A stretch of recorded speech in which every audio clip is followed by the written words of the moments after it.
Welcome to this basic explanation of astrology. I'm Syl.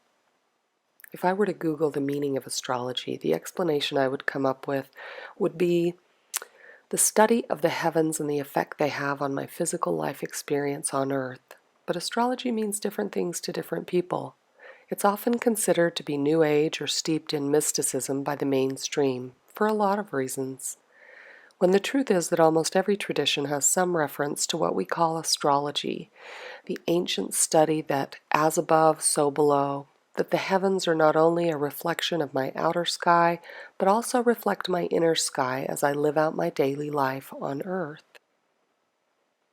The same would apply for how I choose to live my daily life as I experience an ongoing rapport between my opportunities, my choices, and my potential for creating a satisfying and abundant physical life.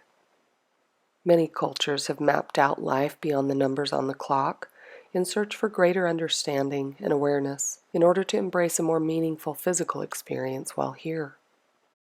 The way I see it is that before my soul took on this body, I sat down with God and we mapped out my potential life together. As the architect who knew me best, we charted a course for my soul to grow and evolve.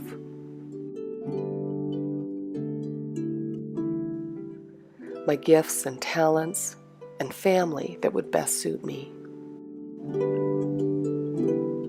The work that I would choose that would bring strength, challenge, and prosperity to myself and my clients.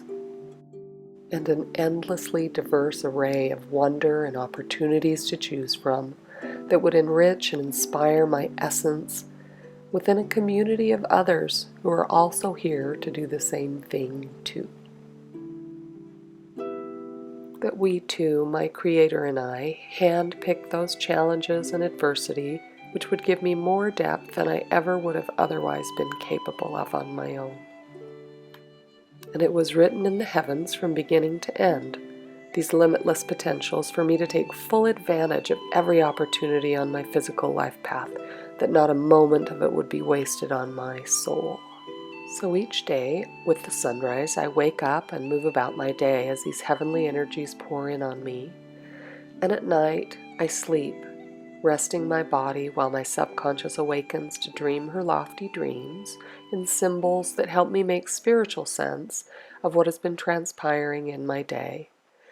And so it's safe for me to say that if the sun and the moon can affect what I choose to do and experience, so can the other planets orbiting my sun pour in energies and archetypal stories that help me navigate that original mapping.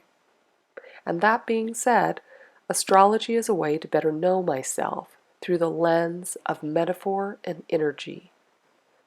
In addition to the Earth and the other planets orbiting around the sun and the moon that encircles the Earth, as I expand my perspective further out into the universe, our solar system is also encircled by a beautiful ring of star patterns that ride the ecliptic we call the constellations of the Zodiac. The study and subsequent division of these constellations originally took place in the first half of the first millennium by early astronomers living in southeastern regions of Mesopotamia. Today, astrology is a tool to better recognize the seasons, lessons, and potentials of my life in a way that's specific to me. Astrology is a mathematical language that helps me recognize when I'm living my life through karma, action, and consequence. Astrology is also a spiritual language of archetypes that help me more fully realize my dharma, my higher purpose, birthright, and magnify my soul's potential. When I have my chart read, I choose the interpreter that is right for me.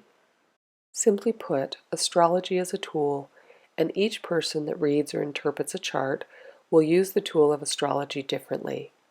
How it is used determines the way it will benefit the person whose chart is being read. My approach is to use astrology as a tool to help me recall the initial mapping of my life and where I originally wanted to be by the time I am complete here. So we each have our own worldview as we see life as it is, and at times through the lens of our soul's essential view, that each moment carries a seed of potential and purpose. So if we were to take this picture and turn it into a remnant of that first very broad, wonderful soul map, each of the quadrants of the zodiac would be divided into 12 houses, representing a complementary aspect of our soul, as well as the 12 primary mortal perspectives. For example, the first house would be where we hold our mojo, everything related to our personal experience and how we approach our life in both personality and worldview. While half the world away from our self-centric perspectives, 180 degrees to be exact, we discover the space we hold for the significant others in our life, from partnerships of joys and trials that we tend to seek out in others because deep down, for better or worse, we know it will help us grow.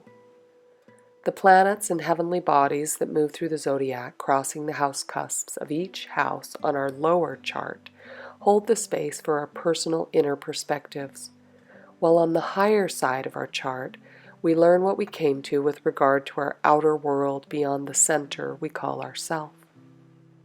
So if on the day I was born, at the minute I tumbled into the world, I looked to the position of the sun in my sky, and directly beyond it, far off in the heavens, was the zodiac sign of Aries, then I would be an Aries sign in astrology, where I would have full agency to choose from one moment to the next how I would steward my soul and what I would learn.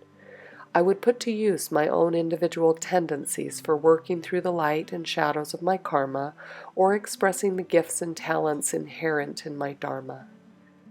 So also if on the day I was born I looked into the position of the moon in my sky, and directly beyond it, far off in the heavens, was the zodiac sign of Leo, then I would be a Leo moon in astrology, my moon expressing itself through me as a symbol of my inner self, guiding how I feel and express the inner workings of my soul and my emotions. When I looked to the sign of the zodiac that was just cresting at the horizon at the moment of my birth, I may see Gemini rising. This would make my ascendant Gemini. My ascendant Gemini precludes the face I will show to the world. My son and I were both born with a Gemini cresting our ascendant, so the face we put on when we step out into the world reflects a similar countenance of happy, adaptable, and approachable. The astrology story also applies to us as a world culture and can be found crossing through many different philosophies and religions. During the time of the Old Testament, our world society was moving through the sign of Aries. Throughout this book, multiple stories can be found that include the ram, the physical symbol of the astrological sign of Aries. Around the time of Jesus Christ's birth, our world society entered the sign of Pisces. Throughout the New Testament, stories that include fishes abound. The old way versus the new, parabled in the archetypal symbol for the astrological sign, Pisces. So as I study astrology with its mathematical calculations and its soul messages, I learn that the heavens are constantly swirling toward me a plethora of opportunity and choice for the benefit of my soul.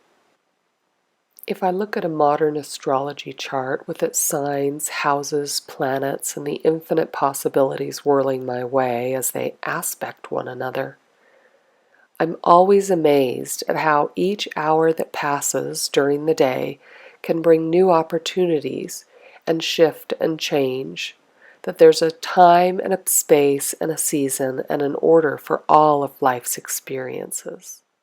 So I can use astrology to review my initial mapping, called my Natal Chart, a snapshot of the heavens at the moment of my birth that maps out my life path.